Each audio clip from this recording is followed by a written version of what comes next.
Good morning সবাইকে। এটা আমার প্রথম ব্লগ, প্রথম ভয়েস, আবার সব কিছুই প্রথম। চা বানিয়েছি এখানে, তারপর 10টা-11টার দিকে আমি রান্না বসিয়েছিলাম। আমি পালং শাক বানিয়েছিলাম। পালং শাকে কী কী দিয়েছি, রসুন আর আদা দিয়ে পালং শাক করেছি। এত বেশি কিছু দেইনি, রসুন, আদা আর কাঁচা লঙ্কা দিয়ে। তো আমি কাঁচা লঙ্কা খেতে অনেক ভালোবাসি, তো একটু লঙ্কা বেশি হয়ে গেছিলো। আর আমার ঘরের মানুষ একদম ঝাল খেতে পারে না, আমি এত বেশি ঝাল খাই, তো লঙ্কা একটু বেশি করে দিয়ে দিয়েছি। আর অত বেশি কাটিনি, কাটলে জালটা বেরিয়ে ওদের লেগে যাবে, তো একটু একটু কেটে দিয়ে দিয়েছিলাম। তারপর আজকে বানাবো হচ্ছে আমি বড়ই দিয়ে, শুকনো বড়ই দিয়ে আর টমেটো দিয়ে একটু টক বানাবো বলেছি।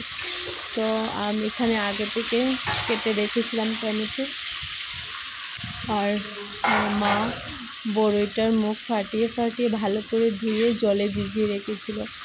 তো টমেটো আর বড়ই, তো অত বেশি কিছু এখানে মশলা দিইনি, শুধু একটু তেল দিয়েছি। আর মানে তেলটা দিয়েছি সরিষার তেল।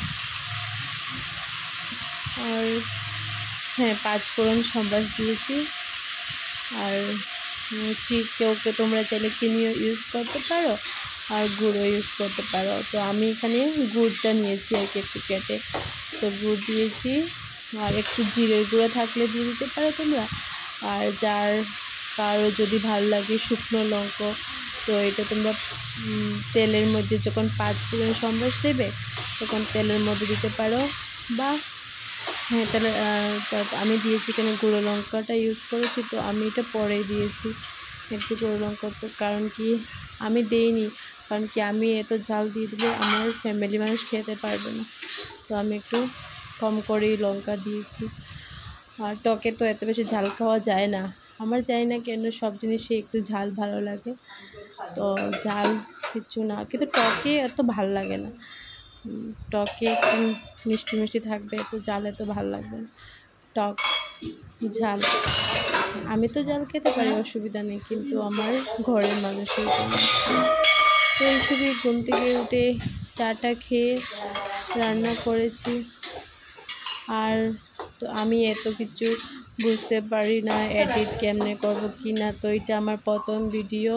আর আমার শাশুড়ি মা নিচে কি করছে, কি পড়ে গেছিলো নিচে, আমি দেখিনি। তো এখানে জল দিয়ে দিয়েছিলাম, আগে থেকে আমি একটু গরম জল করে রেখেছিলাম, তো এই গরম জলটা আমি দিয়ে দিয়েছিলাম।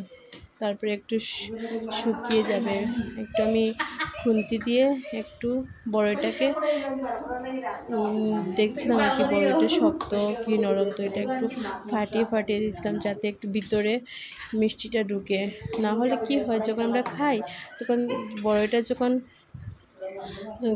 মুখে দিই তখন একটু টক টক লাগে। আর ভালো করে ফাটিয়ে দিলে কি হয়, মিষ্টিটা ভিতরে ঢুকে যায়, তো খেতে অনেক ভালো লাগে।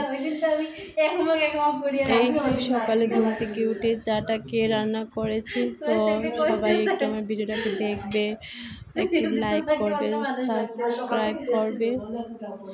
আর প্রথম ভিডিও বুঝতে পারছি না কি করব কি না, তো সবাই প্লিজ একটু পাশে দেখো। আর কি বলবো, আর যদি একজনের পাশে থাকি তাহলে তো আমরা সবাই একসাথে আগে যেতে পারবো, এটাই আর কি। তো এখানে আমার জলটা অনেকটা শুকিয়ে গেছে, এখানে এটা নামিয়ে নিয়েছি।